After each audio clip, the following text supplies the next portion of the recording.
we have a higher unemployment rate amongst 25 to 35-year-old Caucasian males right now than we ever have in the history of unemployment rates. Like, what are those dudes doing? Yeah. Are they playing Fortnite? Are they doing, like, OnlyFans? They might be, dude foot modeling? Like, what's going on? So I hear there's some good money in foot modeling. I have no idea. I would be a poor That's what I candidate heard. since yeah. That's what I heard. I've had 3 of my toenails removed permanently from rugby stuff. Oh, my So goodness. I think, hey, there might be a market for that, though. Dude, there's got to be. There's a market A for gore everything. market? There is. You know there is, man. I mean, that's what TikTok's advertisements are about, right? There's a market for it. However weird it is, there's a bunch of other people who are into it. It's crazy, man. It really is. On the marketing side, though, your expertise with regard to generating leads, right? That is what the small business owner who understands that sales does solve everything. Oh, if for you sure. aren't selling, you're literally dying. It's just like the gym. If you're not building that muscle goes into atrophy within 48 hours. You're like actually getting weaker by not working it out. If you're not selling, you're dying. On the marketing side, your marketing journey with your marketing company started after you exited Apex. You're like, I can do this. I can go get clients. You're a really good communicator. You're a good-looking guy. You appear to be trustworthy, right? So you can go sign people up to build funnels for them.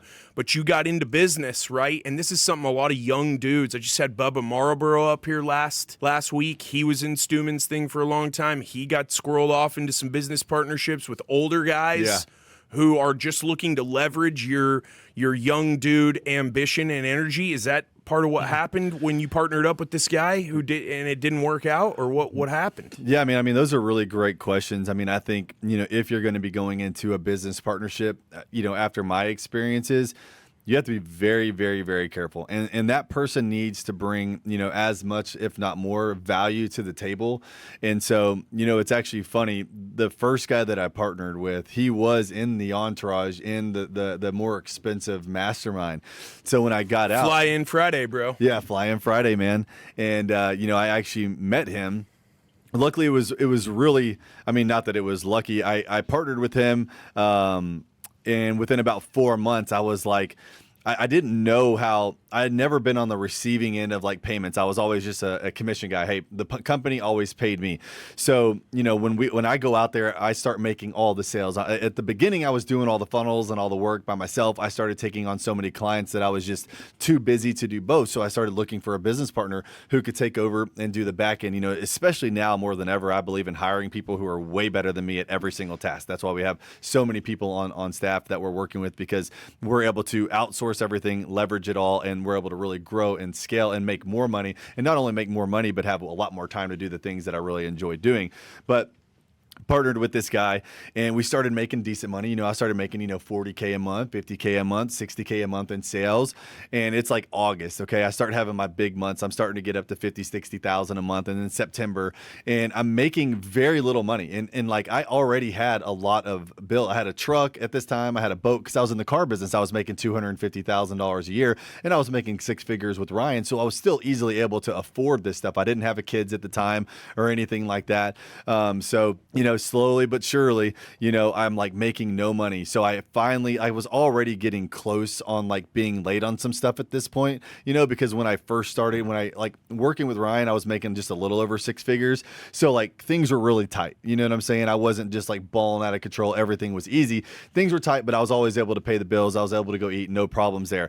When I opened up my own business, a couple months went by where I was really making no money. Then I started slowly making some money. And then, I started having those bigger months, but I was like really running through all my savings at this point. So and it was like September. I remember I had my first late payment on my truck, right? And then the next month I got behind on some of my credit cards. And then the next month, because I wasn't getting any money, like all the money was going through Stripe and I didn't know. He kept telling me, because we kept getting different Stripe accounts. He's like, every time we do this, since we're a new business, they have to hold the money for a couple weeks or whatever. Like PayPal will do sometimes. Exactly, right? And they were holding the money, right? But I started having all these late payments and I started getting into a lot of trouble. And basically what happened is one day I go to like call my bank because I was trying to pull some money out, and it was saying that there was like, oh, it was overdrafted. And we had like multiple six figures in that bank account, right? And I was like really hoping that we were going to take that money because I just wanted to get by, right? And I wanted to take the money that I thought we were making to go and reinvest it back into other properties and just start to grow my real estate portfolio back in the day.